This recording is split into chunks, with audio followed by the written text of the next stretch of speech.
10:30 আর আমরা এখন ব্রেকফাস্ট মোমো পাহাড়ে এসে মোমো খাবো না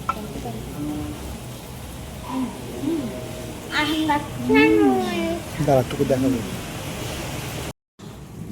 তো দেখো আমরা চলে এসেছি নিউ জলপাইগুড়ি থেকে। এখন আমরা যাচ্ছি শিটংয়ের দিকে। আর বৃষ্টি দেখো, সেই বৃষ্টি হয়েই যাচ্ছে সকাল থেকে, ভোর থেকে বৃষ্টি হয়েই যাচ্ছে।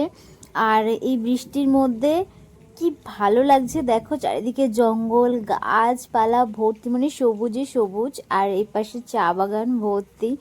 তো এই চা বাগান প্রথম দেখলাম আমি, মানে কি যে বলবো, যে কি দারুণ লাগছে, মানে কি বলবো।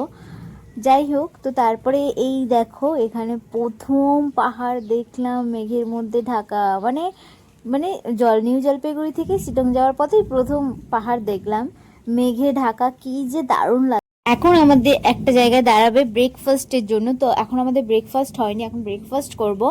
আর ব্রেকফাস্ট করার জন্য বলেছি একটা ভালো লোকেশন থেকে দাঁড়াতে, মানে যেখান থেকে ভিউ দেখা যাবে। তো এই জায়গাটা উনি ড্রাইভার ভাইয়া এই জায়গাটা আমাদের নিয়ে এসেছিল ব্রেকফাস্ট করার জন্য। আর এখান থেকে বাইরেটা দেখো, রেস্টুরেন্ট থেকে বাইরেটা দেখো কি দারুণ লাগছে।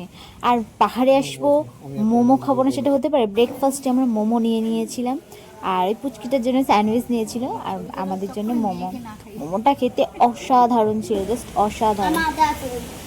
10:30 আর আমরা এখন ব্রেকফাস্ট মোমো পাহাড়ে এসে মোমো খাবো না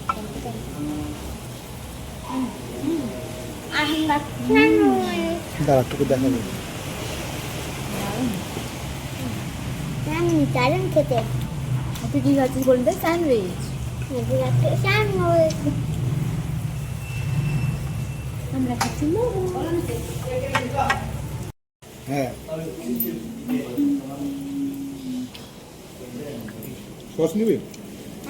না, চামচ দিয়ে খেতে কেউ পারে না। ওটা টমেটো সস ছিল। এবার কাউকারি করছে খুব বাজে। আরে কর।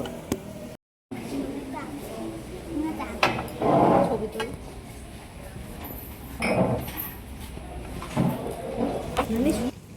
তো এই ঠান্ডায় আমরা চা খেতে খেতে পাহাড় দেখছি, মানে দারুণ লাগছে, দারুণ।